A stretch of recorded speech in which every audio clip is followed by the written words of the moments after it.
Hello, everyone. Good morning. Welcome. My name is Sarah Green Carmichael. I'm an editor and columnist with Bloomberg Opinion, and I'm here today with our fearless leader, Tim O'Brien, who is the head of the opinion team, and our guest star columnist, Noah Feldman, professor at Harvard Law School and regular columnist for Bloomberg Opinion on all matters legal and justicial.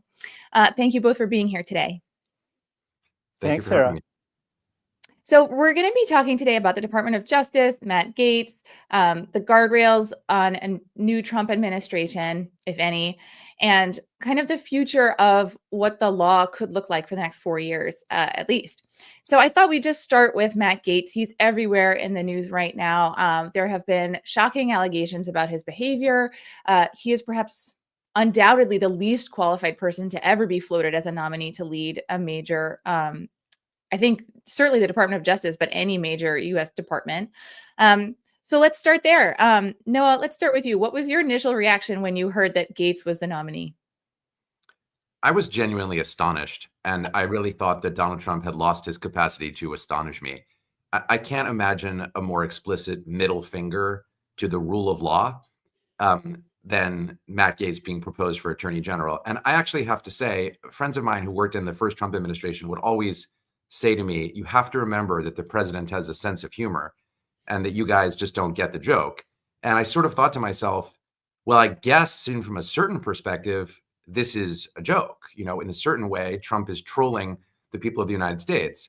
But the problem is he's trolling the people of the United States with the person who would be our chief law enforcement officer, who was under investigation by the very department that he is supposed to be theoretically running until very recently. And then you think to yourself, well, why would he do that? And of course, the answer is that Donald Trump was not merely under investigation by the Department of Justice, but was actually criminally charged in multiple charges in multiple cases by the Department of Justice. So seen from that perspective, no wonder the extreme contempt for the basic principles of law. I mean, it's shocking and it's outrageous. Mm. Yeah, my reaction was I just was really surprised, not so much that Trump would choose someone with who was willing to kind of go after his enemies or would choose someone very conservative, but I was surprised he would choose someone with no leadership or management experience at all. Tim, I'm wondering, how do you see this fitting into sort of this current moment in the history of the DOJ? Because the DOJ has been through a lot in the last 8 years. Trump's first term, he was really displeased and the behavior of that department, and sort of some of the reluctance of those people to do his bidding. Then Biden comes in, he's trying to investigate the former president. I've heard from a lot of readers that they felt that was inappropriate, actually. And yet here we are now. Tim, what are your thoughts on that? Well, Sarah, I think, presidents have always tried to a certain extent to muck with every federal agency, and the independence of federal agencies through their work from the executive branch is important to the functioning of a democracy. It's important, obviously, to law enforcement. We're a nation that's built on the concept of the rule of law, and that laws protect us from our worst instincts. They guide our behavior when we go off the rails. They give us something to aspire toward, and they're part of our common dialogue about a civil society. And Richard Nixon famously tried to interfere with DOJ investigations of his White House, and it led to his resignation. That seems like a charmingly different era now, because the amount of things Donald Trump has done to interfere with the rule of law and law enforcement and just healthy legal oversight of both the country, his behavior, and the executive branch makes Richard Nixon's transgressions just seem like highlights for children. And we should really consider what that means, because I think one of the challenges in the Trump era is he has challenged every U.S. institution, and he's either bent them or in some cases almost broken them. And I think we're certainly at the breaking point now with his second term coming up. And whether it's the media or other government agencies or his own party or the Congress or Democrats, and now law enforcement and the rule of law and the court system. And I think you know, as with everything with Trump, it's tragicomic. You know, Matt Gaetz is a robustly tragicomic nominee because he's inept, he's unqualified, he lacks restraint. And so, of course, that's silly and humorous in a carnivalesque way, but that's also precisely why Trump has chosen him. You know, as Noah pointed out, that the DOJ had 2 very robust and active investigations of Donald Trump, one related to the January 6th siege at the U.S. Capitol, and then secondarily, you know, the Mar-a-Lago investigation and what he did with classified documents. And those are buried.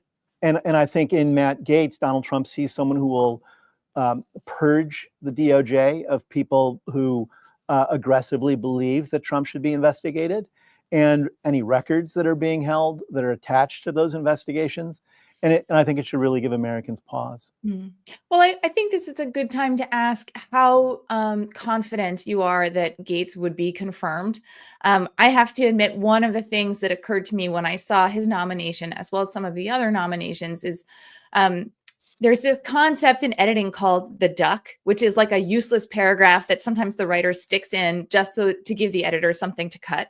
I know as columnists, I never heard of that. That's an amazing. Yeah, actually, I didn't know about that either. Okay. Never heard of it. So I will not explain why I have heard of it, but just there are some authors who do that. And so I wondered if Matt Gaetz was essentially the duck, like the guy who's nominated to give Congress somebody to say no to that makes the other egregious nominees look relatively normal by comparison. And yet, as more and more sort of bad news about him has come out, Trump has said, well, maybe he won't be confirmed, but also I'm going to stand by him. So I'm just wondering, what do you guys put as the sort of likelihood that we will actually end up with Attorney General Matt Gaetz? And Noah, maybe we'll start with you here. I actually, in teaching my students, who are my constitutional law students, I usually studiously avoid every political topic, but it was hard to avoid the Gaetz nomination, since we are actually training our students to be lawyers, and many of them will go off and want to work for the Department of Justice and are coming to me in office hours and asking me, can I still go to either the job I've been offered or DOJ, or should I still apply? And I said that I think it's far more probable than not that he will not be confirmed. And I also told the students, and I guess I can say it here too, you know, sometimes a criticism of opinion columnists is that we don't make testable propositions as though we were scientists. And in this instance, I'm willing to stand by that and say that I predict that he will not be sworn in as Attorney General of the United States by any of the means by which that is possible, including both a recess appointment and a Senate appointment. But that doesn't make me feel a lot better about the scenario that we're in, because if he is the duck, to use a term that I've just learned for the first time, that will enable and facilitate the appointment of some other people who are not our main topic today. But you have Tulsi Gabbard as nominee for the Director of National Intelligence, and is certainly not qualified for that role, notwithstanding other concerns about her political judgment that I feel very strongly. You have Robert Kennedy Jr. potentially nominated to Health and to Health and Human Services, which oversees, among other things, the CDC and the FDA. Also astonishing in a bad way. So, you know, the thought that, or, you know, Hegseth for defense, I mean, the thought that any of these folks would make it through because Matt Gaetz did not, shouldn't make us feel better about the circumstances. I do think there's a fundamental issue for the lawyers in the Department of Justice, though, just to circle around to my students who are future lawyers in the Department of Justice. And I have lots of students and colleagues who have worked there, who are working there now. The Department of Justice has a really strong professional ethos as a place where first-class lawyers, all of whom could have terrific private sector jobs, paying huge multiples of the salary that you make in Department of Justice, go because they want the real-world experience and they want to make the country's legal system work properly. And they're often people who go back to private sector and then they'll return to the Department of Justice at a higher rank. And that's not a bad thing. This is not some area where there's a revolving door that somehow is about lobbying. To the contrary, the Department of Justice is one of the few parts of the government where you can say with great confidence that the people who go in and out of the private sector are assuring the highest degree of legitimacy, of honesty, and commitment. And so those folks are the ones who will think very hard about whether to serve under Matt Gaetz or some Matt Gaetz adjacent similar person. And the possibility of folks like that just saying, why would I serve under someone so manifestly unqualified? Why would I want to be part of a department in which the whole point seems to be to erode the professionalism? They have the capacity to make a big impact here. And I think the sad part is, if you said to Donald Trump, well, so many of your best attorneys will leave, my sense is he would say, great, let's hope that they do. So for those lawyers, there's it's a catch-22. If they leave, they're doing what Trump wants. If they stay, and then they're legitimating Trump's decision. And in a sense, that would also serve Trump's interests. So it's pretty difficult. Tama, you mentioned the rule of law and that as a kind of constraint on all of us in society, but even those with power like a president. And I wanted to ask you about how you think about sort of the supremacy of the rule of law, and also the fact that Trump did win now a majority of the popular vote. It's not a surprise this time to people what he may do in office, because we've seen the first term. He's been a figure in American politics now for over a decade. So there's not really any surprises. He's done stuff. He's told us he's going to do stuff. And a majority of voters elected him. So why is it important that a president who wins a majority of the votes still have some constraints on what he can do? Well, because presidents might end up having the character or the intentions of someone like Donald Trump. I don't know that the framers ever imagined someone with his wealth and his appetites coming into the White House, but here we are. And he's someone who came into the White House in his first term ignorant, I think, of the full powers of the presidency and what the Constitution did and didn't allow. Donald Trump famously doesn't read. His own staff would present charts and drawings to him to instruct him on the finer points of policy and how the government worked. But he did go to school during his first administration. And I think he surrounded himself with a variable crew of people who had different opinions themselves about the rule of law and about U.S. institutions. Some of the people there felt that they were bulwarks against the abuse of power. Other people were hangers-on. Other people came into the administration thinking that Trump could be a useful idiot and then they could turn him to their own needs, which is always a mistake, because Donald Trump is a survivor and he sizes up people very readily, and he is always suspicious that people are trying to pick his pocket. Nonetheless, I think what that meant for the first term was chaos at a managerial level, unpredictability at a policy level, and he didn't get a lot of the things accomplished that he wanted to, and he didn't actually have a long list of accomplishments. He's content generally just to be in the spotlight and to lead a movement and let others carry out the mechanics of it. I think this time around, coming into it, I thought that he was going to populate his administration with cannier, more capable and adept people who knew how to turn the wheels of government and would be deeply loyal to him. He's certainly populating his administration with people who are deeply loyal to him. He is not populating it thus far with people who know what they're doing, at least at the top of the food chain in the federal government. Noah gave us that nice list of some of the other absolutely unqualified people he's put forward. He's now put two people in the mix, Hegseth at the DOD, and then last night, his new nominee for the Department of Transportation. Both of them, their qualifications is that they were Fox News anchors. This is so ridiculous at a sort of a basic level, but it does speak to how much he cares about impressions and the look. He thinks very cinematically about himself. He wants to populate his administration with people who, in his mind, look like heroes. And none of that is in the service of observing the rule of law or making sure that the legal system is respected and empowered. It's actually about defenestrating all of those things in the service of his own needs. So I'm not optimistic that we're going to see in this term all of the various stakeholders in our legal system capable of pushing back against what he wants to do, which I think is to stack the courts and to cow prosecutors and to continue to position himself as not only dismissive of the law, but existing well above it and beyond it. Mhm. If you're just joining us, I'm Sarah Green Carmichael from Bloomberg Opinion, and I'm here with Tim O'Brien and Noah Feldman talking about the DOJ under Trump and a new Trump presidency, as well as the courts and the law and the rule of law. If you have any comments or questions, you can leave them in the comments and we'll try to get to them if we can.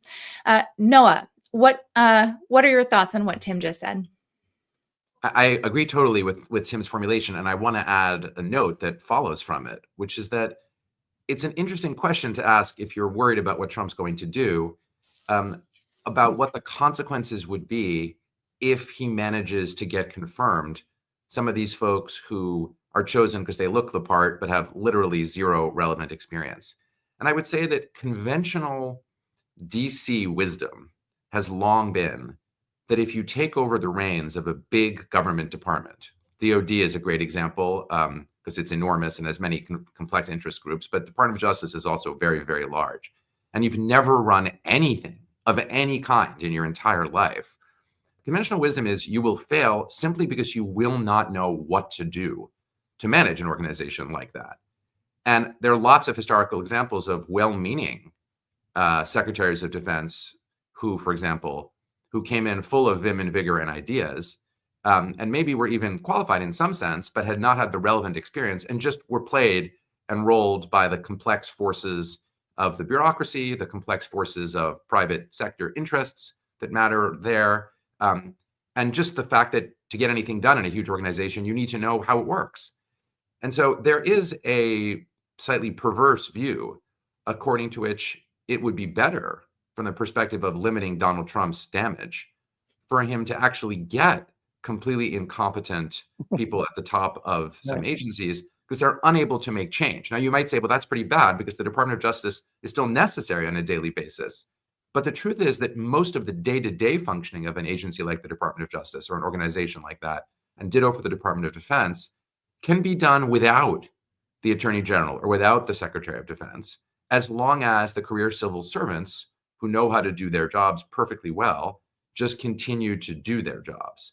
And I think under ordinary circumstances, that's what you would expect to happen even if Matt Gaetz became, for example, the Attorney General. The career attorneys, provided they don't quit en masse, will go on investigating the crimes they usually investigate, maybe not the high profile ones involving Trump's associates, but they will go on doing that. And the FBI will continue to do its investigations, and the parts of the Department of Justice that do civil work will do that work. And you could have a scenario where things more or less continue uninterrupted. And then at the kind of very, very top of it, you might have crazy Attorney General Matt Gaetz or someone like that running around and trying to do things that the department simply resists. Gaetz calls in senior career attorneys and says, I want you to investigate, Joe Biden or Hunter Biden. And they just say, we've done that, sir, and here's our file, and we're not going to do it anymore. And then there might be individual confrontations. Does Gaetz fire those people or what does he do? But you could have a scenario where the very incompetence leads to ordinary functioning continuing. And honestly, that's what I think most of us, who want the government to work correctly should be hoping for. The difficulty is there is also a scenario where someone like Gaetz comes in and starts firing people. You get mass exodus of lawyers from the Department of Justice, or even just exodus of the most important career civil servants. And then the basic everyday functioning will begin to erode. And it won't collapse, but it'll begin to erode significantly. And then what that signals to white-collar criminals or people involved in multi-state federal criminal conspiracies is that you can basically do whatever you want, and that the Department of Justice will not be there to investigate you in the traditional way. And that won't be a message that criminals get overnight, but it will be a message that they get pretty soon. And that can really be disastrous. Over at the Department of Defense, it's a lot worse because the international community is watching, and the countries whose interests are adverse to ours, the Irans, the Russias, the Chinas, they are not going to take a long time to figure out how well an incompetent Secretary of Defense is doing. They're going to see it right up front, and they will immediately seek to take advantage of incompetence or weakness if that emerges. Mm-hmm. Sarah, could I follow up on that just Yes. briefly? Because I think it's a really good point that Noah just made. I think a couple of the caveats on whether these big organizations led by buffoons, like what happens, and as Noah posited, people can possibly leave or stay and do their jobs. I think we've already seen at Health and Human Services, there's been reports of exoduses there. And the tragedy of that, especially if these are qualified people, is that I actually think the Trump team is happy to have a lot of them leave, because one of their goals is to simply take a meat cleaver to a lot of these federal agencies. And in some circumstances, that could be a completely healthy process where we are scrutinizing whether or not taxpayer dollars are being used well, whether or not this broad quilt of federal agencies, how many of those agencies are necessary, how big do they have to be, how efficient are they, what is their impact on American life. But when you look at something like Health and Human Services, you have the Center for Disease Control there. You have the National Institute of Health. You have Medicare administered by HHS. Most seniors in the United States rely on Medicare to have their health needs met. And if you have someone who is inept and unqualified, like Robert Kennedy Jr. in there, whose basic mission from Donald Trump is to let the employees leave and cut what you can. I think he would try to cut CDC right away and NIH. I think those would be easy cuts.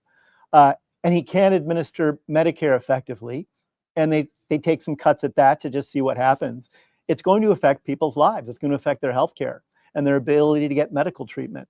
And as Noah mentioned, with both DOD and law enforcement, and you have potential blowups overseas through the DOD at a time when we're in 3 major theaters of war right now, in Gaza, Ukraine, and potentially Taiwan, China. All 3 of those are either active or present threats, and with all sorts of implications that the DOD would have to be part of.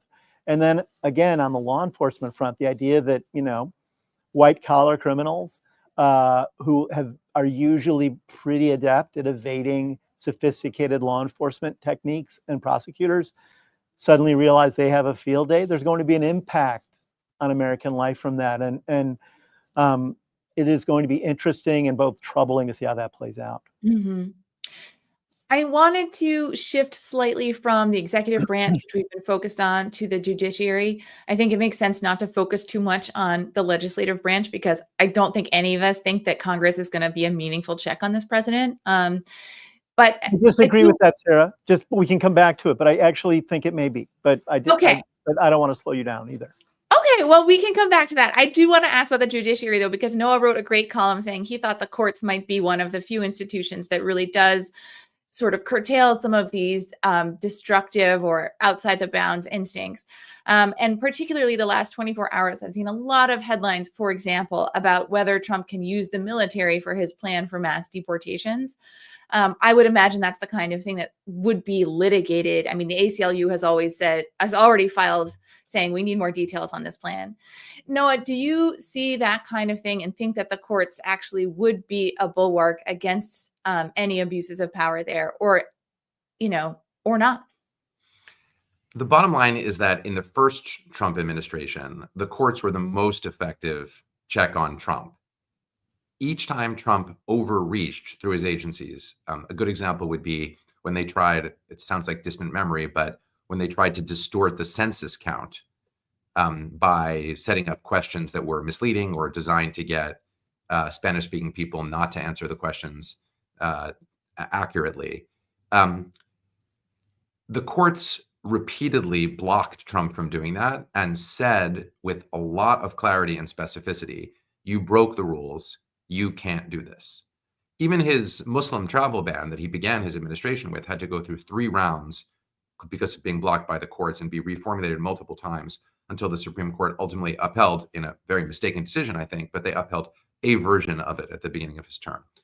And so the courts have a probability of being able to do roughly the same thing. Now, some people say, well, that was then before Trump had appointed all of the judges that he subsequently appointed. And there's some truth to that, because Trump did appoint a lot of judges.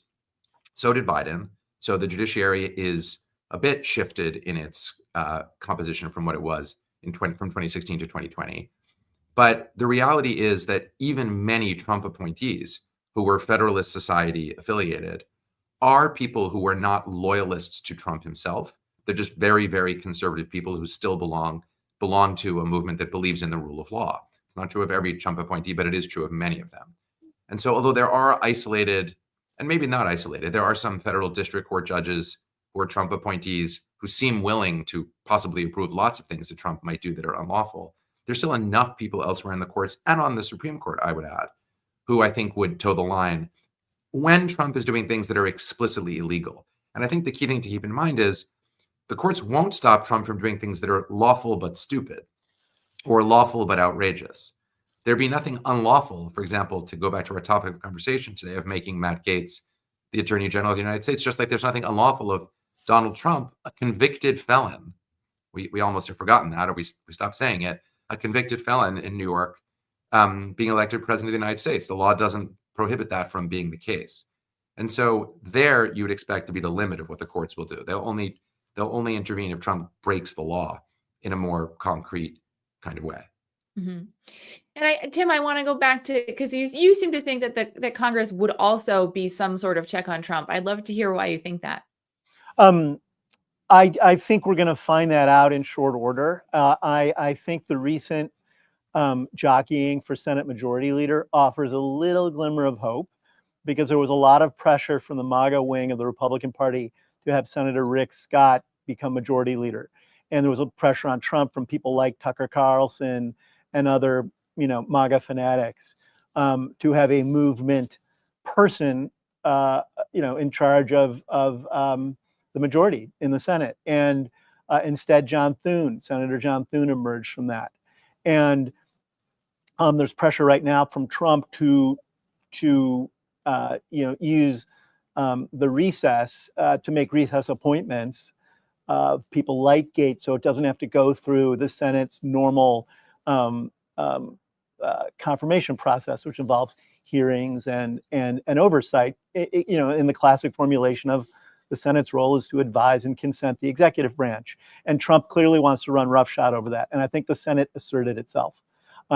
Susan Collins, was a senator from Maine and a Republican, was openly critical of Gaetz. And they all, not all of them, but a number of Republican senators have said they look forward to these nominees going through public hearings and being vetted by the Senate. And I think that is at least something to hang our hats on. The idea that classic conservative Republicans who do believe, as Noah noted earlier, in the rule of law and judicial restraint and classic conservative positions are going to assert themselves institutionally in this moment. If they don't, and that's the only thing where I say, well, we should watch that and see what kind of hope we can place in both traditionalists within the Republican Party and then lawmakers and legislators who value the institutional powers of the federal government and the Senate in particular right now. I don't expect the House to be a meaningful check. I think it's been a circus. Trump has populated it with circus acts on the Republican side, and they enjoy performative shows of allegiance to Trump. Mm-hmm. So I think we'll see with the Senate. And then the Democrats are going to have to figure out what their role is in this world, because they just received a thumping in a federal election, and they're going to have to regroup. Yeah. We are almost out of time, but Noah, I would love to hear your thoughts on what Tim just mentioned briefly. Do you think that Trump will let the likes of Susan Collins stand in his way? Well, I think Trump would prefer that they didn't. And then the question becomes, how much hardball will Donald Trump play?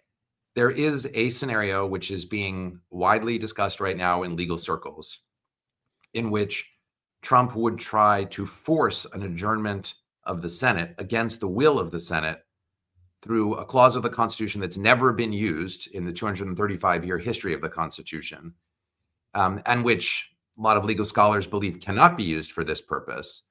But the point of his trying to do that would be to exercise power and show that he, as president, can make the Senate go out of session, and then he would make recess appointments And recess appointments can last up to 2 years. And then if he did that, he could take his recess appointees, provided he still liked them after 2 years, and he could transition them to becoming acting secretaries. And in that role, they could remain even longer. So there is a scenario which is really a kind of DEFCON 4 for constitutional constraint by the Senate, where Trump just tries to take the Senate out of the confirmation process. And again, is that unthinkable? No, because this is Donald Trump we're talking about. And because he will probably think, if I lose in that conflict, it won't make me any weaker, because there'll just be other things. Well, the Senate will have to concede to me. So, as Tim said earlier, watch this space. I think that's an issue that lawyers are very nervous about, and constitutional lawyers like myself in particular are extremely concerned about. And you're going to hear more about it soon. Okay. Thank you both for joining us today. Thanks for everyone for tuning in. I'm Sarah Green Carmichael, and I've been joined today by Tim O'Brien and Noah Feldman from Bloomberg Opinion.